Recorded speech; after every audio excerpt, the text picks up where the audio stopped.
बीच खड़ा होई दर्शन ला आसरा लगावे हो।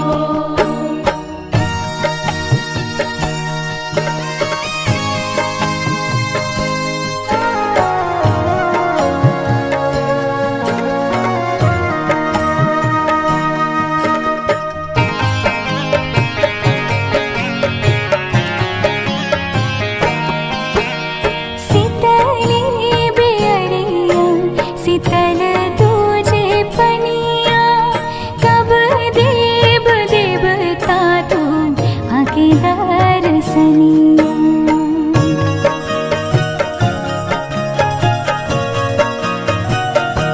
हाँ शीतली बेअरिया शीतल तुझे पनिया कब देव देवता तू आके दर्शनिया।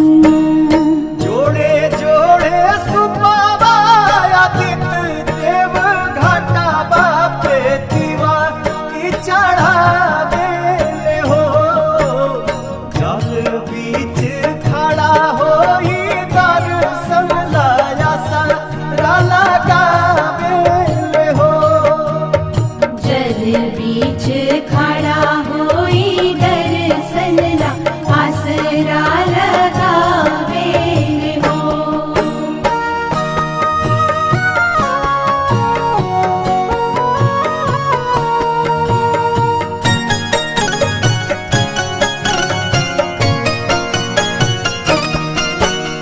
भूखली शरीरिया सजल सुभे मनवा पुरुबे लागल बड़ुए सबके ध्यानवा।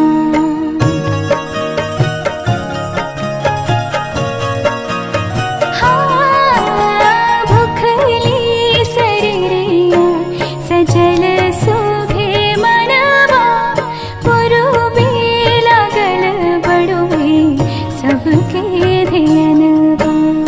जोड़े जोड़े दौड़ाय दीनानाथ घाटा बापे दीवा की चढ़ावे हो। जल बीच खड़ा होई दर्शन ला आसरा लगावे हो। जल बीच खड़ा होई दर्शन ला आसरा लगावे हो।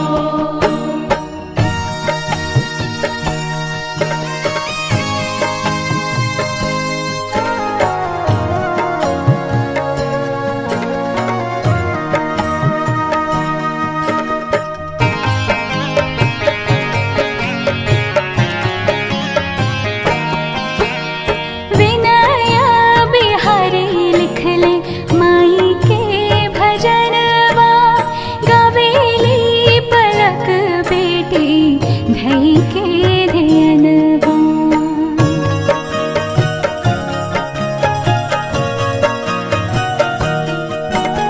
विनया बिहारी लिखले माई के भजनवा गावेली पलक बेटी धई के ध्यानवा। जोड़े जोड़े प्यारी गंगा मैया घाटा बापे दीवा की चढ़ावे हो। जल बीच खड़ा होई दर्शन ला आसरा लगावे हो। जल बीच खड़ा